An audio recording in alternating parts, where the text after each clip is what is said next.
Good day viewers, welcome to another edition of the Daily Strange Stories. I'm John Brown. I hope your week is progressing smoothly and you're tackling your goals head on. Our lead story for today.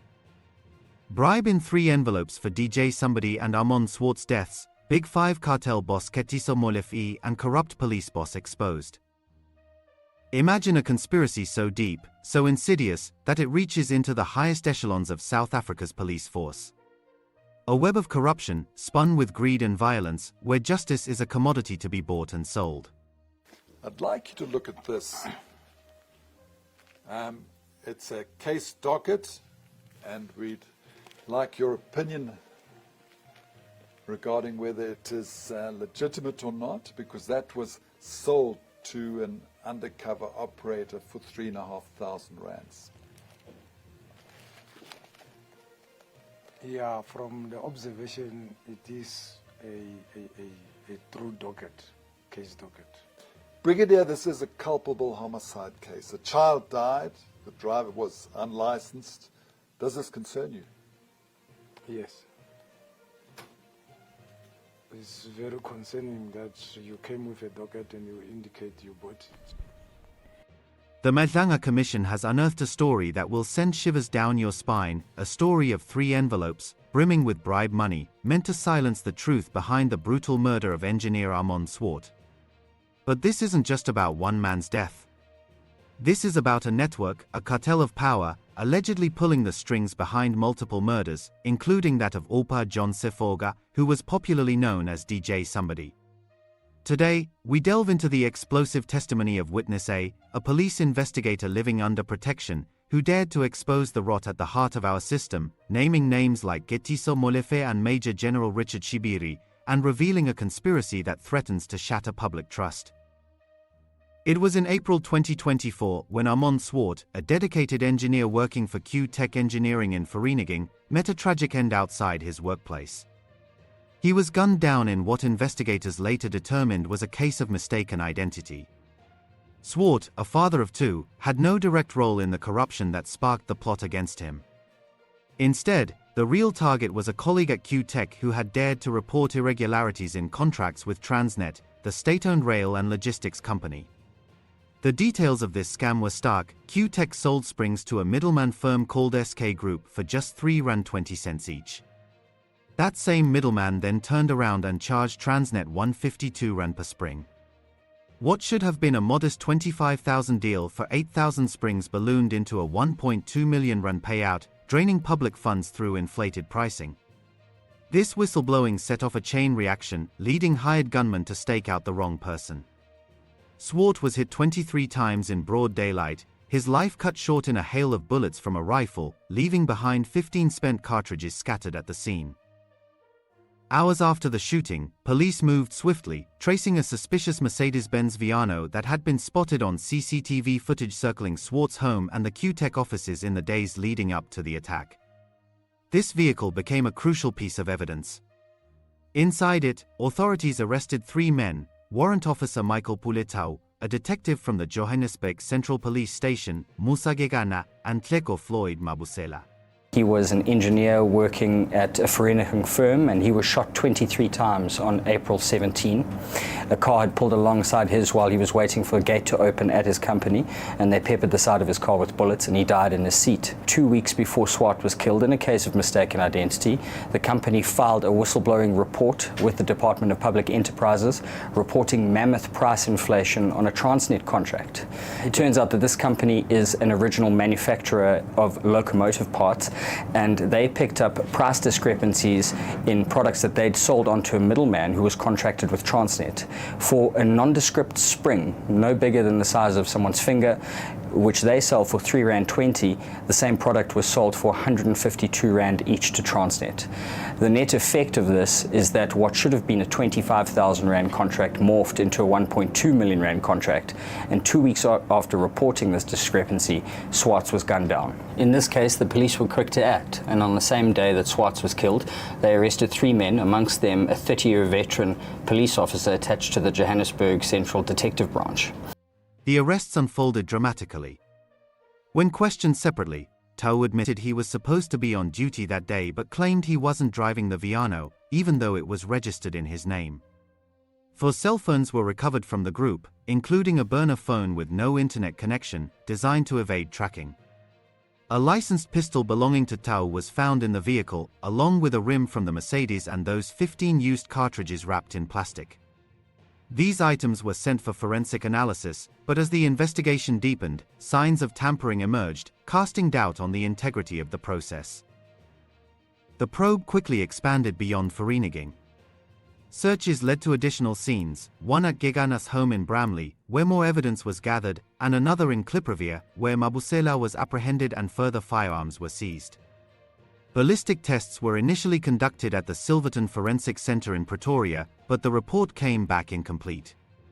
It mentioned the firearms but omitted any analysis of the cartridges, failing to link them definitively to the suspects.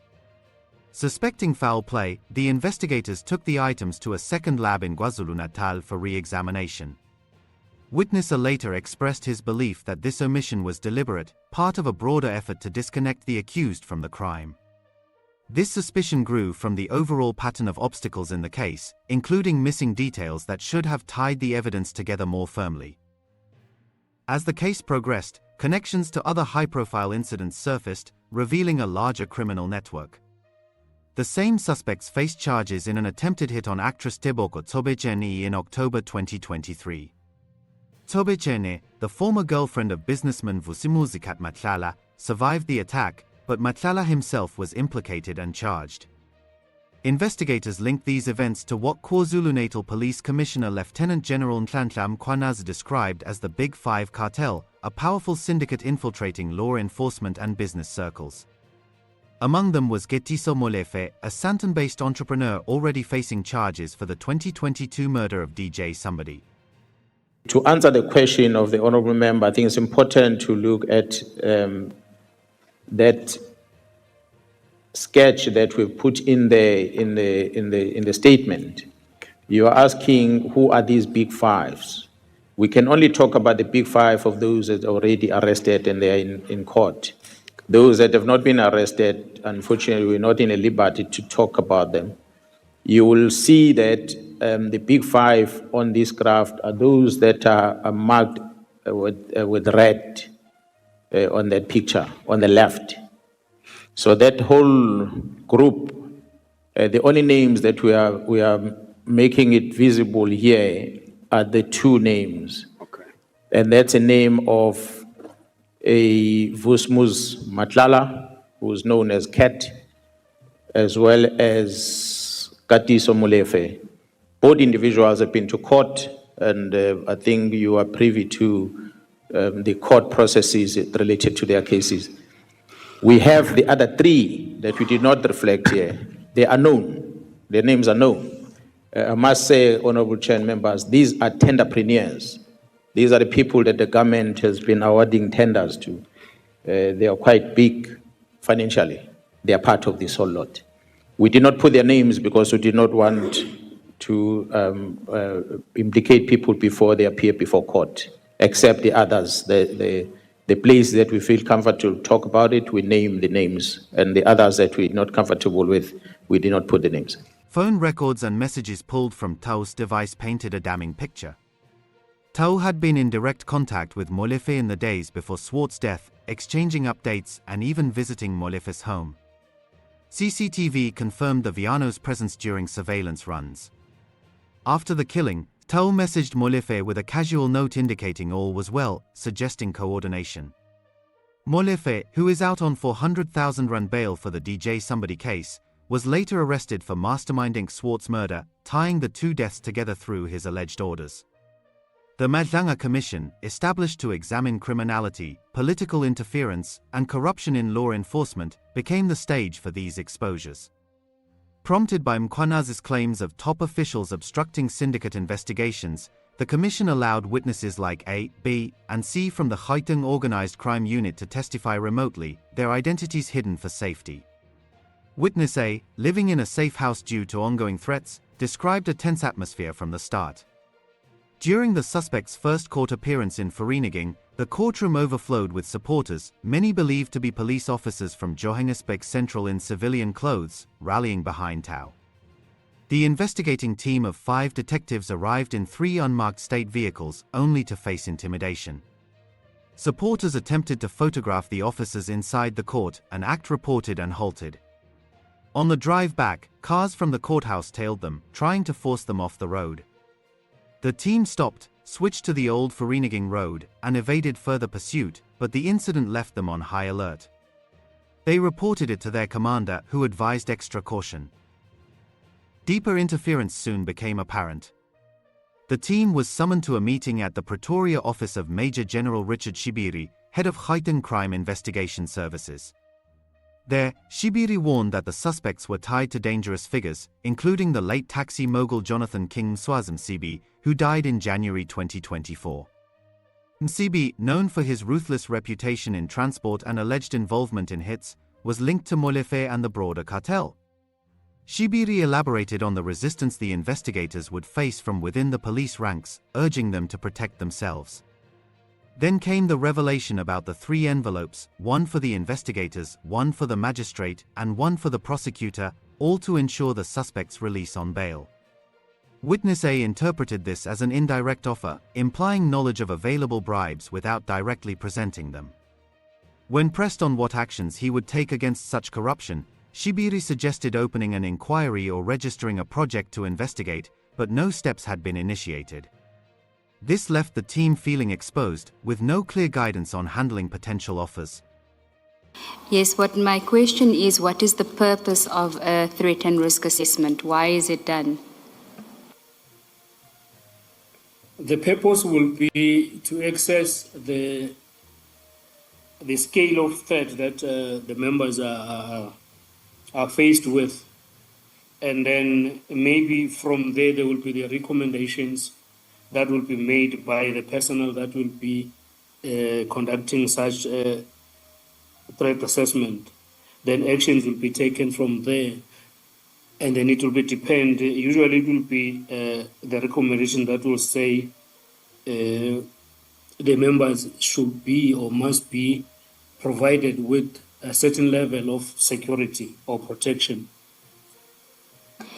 And we're now in mid-May of 2024. Do you know whether a threat and risk assessment was done in respect of you and the other investigating team? Yes, I remember that it was done through our office, and then we did sign a document, and then we waited for the results or the response thereof. And did you ever receive the results of the TRA? No, on this one we did not receive the feedback of the outcome of the TRA. We kept waiting without receiving any feedback. And at that stage, who was responsible for preparing the TRA? The TRA was prepared by our office. Colonel Mokwena was assisting with the TRA at the time. Colonel Mokwena? That's correct. Which is your direct commander? Yes, that is the direct commander, which will be termed as an immediate commander. And did you inquire from Colonel Mokwena whether there had been an outcome, or did you just leave it at they will tell us when they need to report to us about it?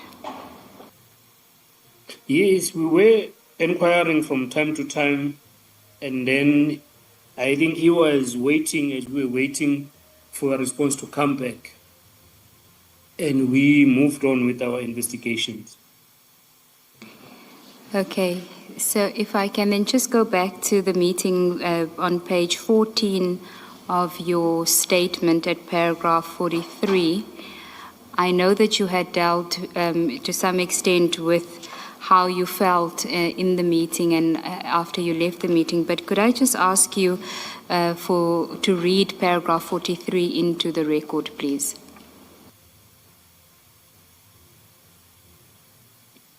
Thank you, Commissioners. Paragraph 4.3 will read as follows. It's 43 on page 14. Yeah, 43, sorry. Yes, it is page 14, 4.3. It's We 40. left that meeting feeling very concerned, not only because General Shibiri confirmed our fears that very powerful people were involved in the murder, but also because he had implied that he knew as a fact that there was a bribe ready for us if we were willing. Essentially, our most senior official had just informed us about a bribe in exchange for compromising the investigation in order to secure the accused person's release. It did not constitute direct enticement, but rather an either or kind of situation. In other words, there may be something for you, but it is up to you whether to take or not.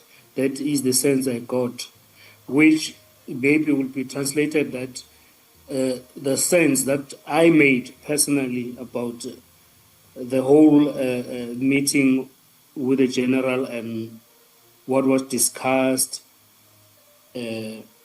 about the case, us being told about the dangerous people that we are dealing with, and then the envelope that was on offer, which I translated as being the money. And then I just got the sense that I didn't know what to make of it. Thank you, Witness A. And then paragraph 44 as well, you did deal with some of it, but if you could also read that into the record. Paragraph 44 will read as follows.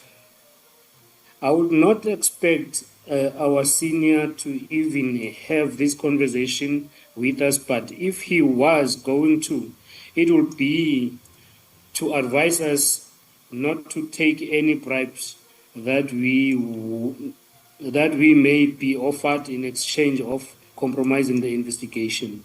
He did not do so. In my view, even though he did not expressly say so, I left that meeting feeling that General Shibiri was firstly trying to find out what evidence we had that linked the suspects to the murder and how strong our case was at the time. And secondly, to bait us to see if we could be influenced, hence the reference to the envelopes being available. It seems to me that if we were not agreeable to take the envelopes, which was indeed the case, then technically he did not offer us a bribe, but he was merely informing us that there was a bribe up for grabs. Thank you. And then paragraph 45 as well, please, Witness A. Paragraph 45 will read as follows, but this left me with many questions. I was not sure if General Shibiri was associated with the dangerous people linked to the accused, as he put it. How did he know that those people are dangerous and have money, and that there are envelopes available? I had all these questions racing through my head, through my mind, but still wanted to give General Shibiri the benefit of a doubt. And I think actually that is what I did at that stage. Thank you. And then at paragraph 46, you have now dealt with the TRA. And can I just find out from you, what was your sense of the safety, your personal safety at that stage? The sense of the personal safety, that's at this stage now, I could understand that we're faced with a risky situation in terms of the dangers that were imposed on us because of this investigation. And then I had a sense of understanding that we are really faced with a situation. The pressure mounted in unexpected ways. A colleague invited witness A to a party hosted by businessman Vusi Ndlala at a boutique hotel and spa in Northcliffe. To his surprise, Shibiri was there, casually playing music from his phone. Witness A called another investigator, pondering if this was linked to their recent meeting. He suspected Ndlala, not a police member, had been enlisted to test their susceptibility to influence, especially after pointed questions about corruption in Shibiri's office. A week later, another invitation came for a second party, attended by high-ranking officials including Gauteng Police Commissioner Lieutenant General Tommy Mthombeni and Acting Sedibeng District Commissioner Brigadier Mbangwa Nkwashu. Witness A skipped it, but a colleague reported back, fueling suspicions that these social gatherings were subtle attempts to gauge openness to compromise.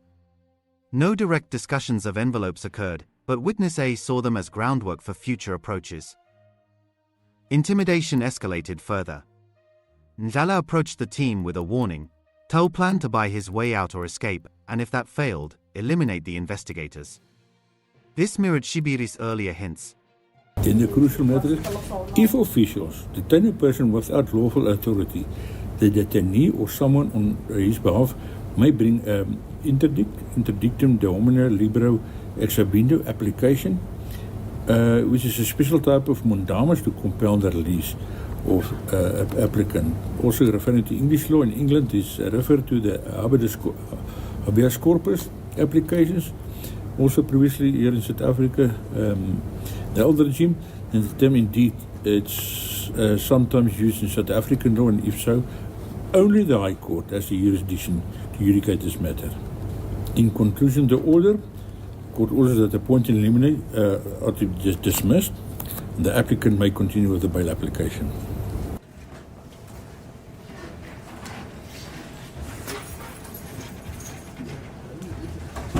Tau's initial bail denial was overturned after he cited diabetes, a decision that aligned suspiciously with these threats.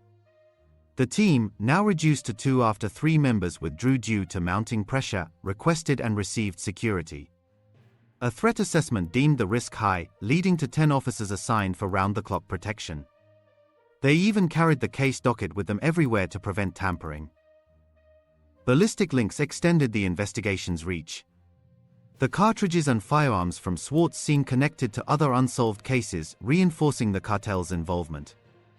Molefe's ties to Msibi and Madlanga painted a picture of a syndicate pulling strings across murders, from DJ Sumbody's targeted killing in Gauteng to attempts on figures like Tobechane.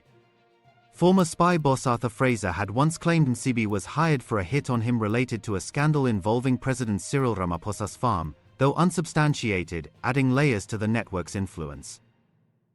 This saga exposes how corruption seeps into the highest levels, where envelopes of cash can sway justice and silence truth.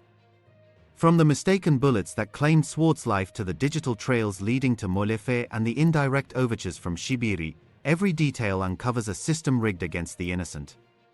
As the Madlanga Commission continues, these testimonies demand accountability, reminding us that hidden powers can manipulate even those sworn to protect. What do you think should happen to officials like Shibiri if these bribery allegations are proven true? Should they face immediate dismissal and prosecution, or is there a better way to clean up corruption in the police force? Share your thoughts in the comments below to join the conversation and help push for real change. Thanks for watching this news bulletin. Please share your opinion in the comments section. We would be glad to read and respond to your comments. Let's meet again tomorrow in our next strange story. Wishing you a productive Wednesday.